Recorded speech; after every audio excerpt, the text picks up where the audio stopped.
राहुरी पोटनिवडणुकीच्या प्रचारासाठी आता फडणवीस मैदानात उतरतात आणि अक्षय कर्डिले यांच्या प्रचारासाठी आज फडणवीसांची सभा आहे। राष्ट्रवादी शरदचंद्र पवार पक्षाचे प्राजक्त तनपुरे यांची सुद्धा भूमिका नेमकी आज काय असणार आहे हे स्पष्ट होणार आहे।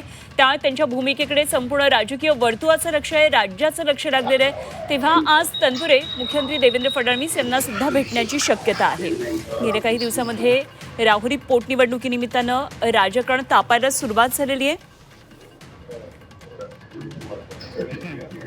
आणि या संदर्भात बोलण्यासाठी सध्या आपल्याबरोबर राष्ट्रवादी शरदचंद्र पवार पक्षाचे माजी मंत्री प्राजक्त तनपुरे आपल्याबरोबर जोडले गेलेले। जाणून घेऊया काय नेमकी त्यांची भूमिका असणार आहे। प्राजक्तजी नमस्कार आणि झी24 तासवर तुमचं स्वागत। सगळ्यात आधी तुमच्या भूमिकेकडे सगळ्यांचं लक्ष आहे। आज तुम्ही काही भूमिका जाहीर करणार का पुढच्या राजकीय वाटचालीबाबत, याकडे सगळ्यांचं लक्ष आहे? नाही, माझी भूमिका मी 6 तारखेला जाहीर केलेली आहे। त्या दिवशी अर्ज भरायचा शेवटचा दिवस होता। त्या दिवशी मी अर्ज न भरता निवडणुकीतून मागे घेतली, माझी भूमिका होती। आणि जे काही विषय विशेषतः इथल्या विद्यमान आमदारांच्या निधनानंतर झालेली निवडणूक आहे, कुठेतरी एक सहानुभूतीची माणुसकीची किनार त्याला होती आणि आमचे काही स्थानिक विषय होते, या संदर्भातला निर्णय घेऊन मी माघार घेतली, हीच माझी भूमिका आहे। अगदी, पण गेल्या काही दिवसांमध्ये आपल्या भूमिकेबाबत बऱ्याच शंका उपस्थित होतात, अनेक प्रश्न निर्माण होत आहेत। भाजप बरोबर तुमची पुढची राजकीय वाटचाल होईल का, अशा संदर्भात बऱ्याच राजकीय चर्चा होत आहेत। या संदर्भात मग तुमचं काय म्हणणं आहे? नाही, मी जी भूमिका घेतली ती फक्त या पोटनिवडणुकीबाबत घेतलेली आहे। ही काय सार्वत्रिक निवडणूक नाही। इथला आमदार निवडून येण्याने काय राज्य सरकारच्या याला कुठला काय फरक पडणार नाही। फक्त या निवडणुकीपुरती ही माझी भूमिका होती। स्थानिक प्रश्न विचारत घेता, स्थानिक सहानुभूती विचारत घेता ही घेतलेली भूमिका होती। मी काय पक्ष कुठला सोडलेला नाहीये। माझ्या पक्षांतराच्या बाबतीत काय चर्चा तर्कवितर्क असेल, मी कधीही असं बोललेलं नाही की मी भाजपमध्ये प्रवेश केलाय किंवा करणार आहे। मी आजही राष्ट्रवादी काँग्रेस शरदचंद्र पवार पक्षामध्ये आहे आणि या निवडणुकीपुरती मी थांबण्याची भूमिका घेतली। याच्यापुढे कुठलाही तर्कवितर्क कुणी लावण्याचं माझं मत आहे। अगदी प्राजक्तजी, गेल्या काही दिवसांमध्ये आपली काही वक्तव्य आहेत ती पुढे येतात। यामध्ये तुम्ही एकदा म्हटला होता, अगदी नुकतीच ही खरं तर तुमचं वक्तव्य होतं की जो तत्वाशी जोडला राहील त्याचं राजकारण आता संपत चाललेलं आहे आणि तत्वांशी तडजोड करतात ते सत्तेमध्ये मोठ्या पदावर जातात। त्यामुळे अशा वक्तव्यांमुळे खरं तर शंका निर्माण होत होत्या। तुम्ही नेमकं काय, तुमची खंत नेमकी काय होती? नाही, मी काय चुकीचं बोललो? माझ्या मनात याचा अर्थ माझ्या भाजप प्रवेशाशी लावला गेला, पण असा काही विषय नव्हता। म्हणजे जी काय मला थोडंसं वाटलं, माझ्या मनात थोडीशी खंत वाटली, तेवढीच बोलून दाखवली। आणि वस्तुस्थितीच आहे ती जी आज बघतोय की सत्तेबरोबर जाऊन विचारांची तडजोड करून लोक कुठे जातात आणि विचारांशी एकनिष्ठ राहिल्याने जनतेचाच कौल शेवटी आम्ही मान्य करतो, पण कुठेतरी विचारांशी एकनिष्ठ राहिलो एक फक्त तरी देखील आपलं कुठेतरी राजकीय त्या ठिकाणी खच्चीकरण होताना दिसतंय, असं माझं नाही पण अशा बहुतांश लोकांचं। याची एक थोडीशी फक्त एक भावना खंत मनात आली, तेवढी फक्त बोलून दाखवली। याचा असा अर्थ नाही की मी लगेच काय तिकडे चाललो, असा अर्थ बऱ्याचशा लोकांनी घेतला। एक मनात भावना आली, थोडीशी खंत आली, त्या ओघात जो प्रश्न आला त्या ओघात ते वक्तव्य निघून गेलं। याच्या पलीकडे त्याचा काही अर्थ नाही। अगदी 2024 मध्ये तुम्हाला राष्ट्रवादीकडून ऑफर होती, तिकीट त्यांच्याकडून तिकिटाची ऑफर करण्यात आली होती, मात्र त्यावेळी तुम्ही ते नाकारलं। तर या संदर्भात आता तुम्हाला खंत वाटतेय का? कारण याबाबत सुद्धा काही वक्तव्य जेव्हा पुढे आली तेव्हा अशी चर्चा राजकीय वर्तुळात येत होती। त्यामुळे तुम्हाला काय वाटतं, 2024चं तिकीट स्वीकारायला पाहिजे होतं? नाही नाही नाही, मी जे काही निर्णय माझे जे काय घेतले त्याच्यावर मी कधी खंत व्यक्त करत नाही। ही जी एक भावना, हे जे काय समाजात जे दिसतंय त्या जनरल ह्याच्यावरती मी बोललो। माझे निर्णय एकदा मी घेतला की मी त्याच्यावर कधी परत दुसरा विचार करत नाही।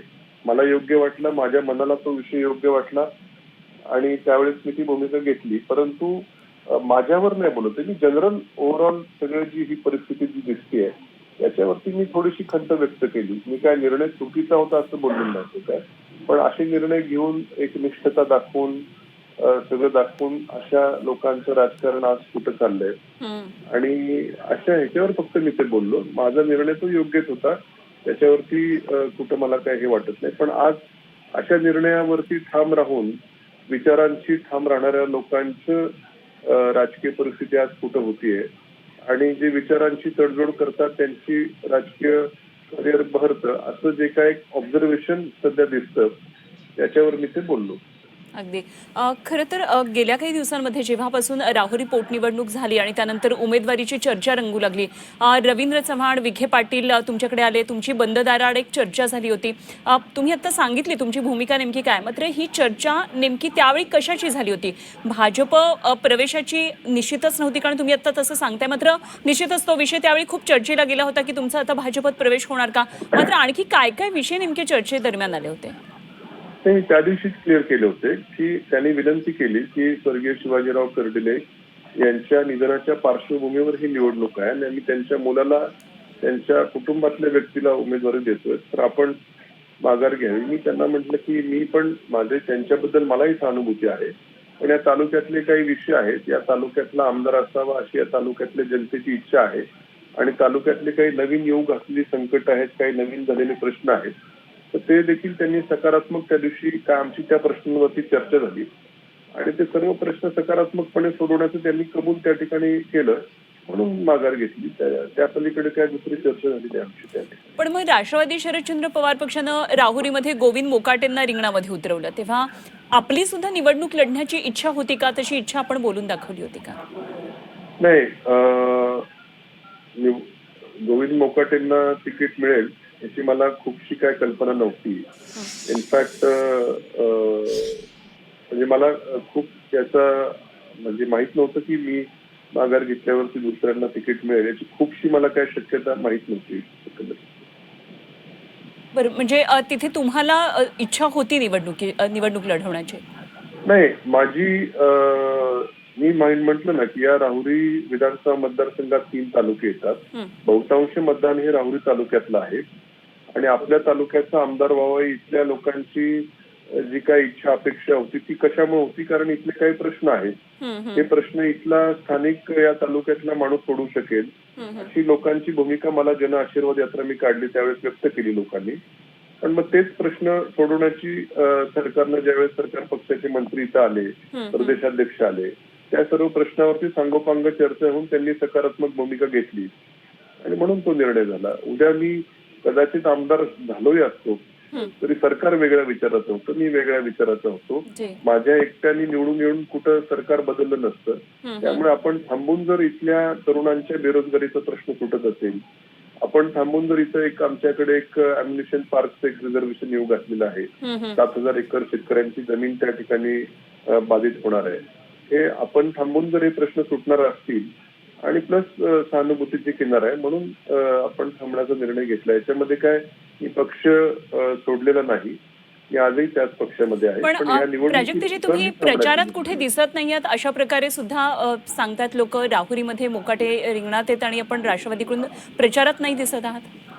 नाही, निश्चितपणे माझा पक्ष म्हणून मला तो ओढा मनापासून वाटतो, पण आता जी एकदा मी भूमिका घेतलेली आहे की हे प्रश्न सोडवण्याचं मला जर शासनाकडून सकारात्मक जर मला उत्तर मिळालं आणि त्यामुळे एकदा भूमिका घेतल्यावर परत आता वेगळी भूमिका घेणं मला शक्य होणार नाही, मी सांगितलं. बरं, आज मुख्यमंत्री देवेंद्र फडणवीस राहुरीमध्ये येत आहेत, काय तुमचं त्यांच्याबरोबर भेटणं होणार आहे का? तसे काही प्लॅन्स आहेत का आज?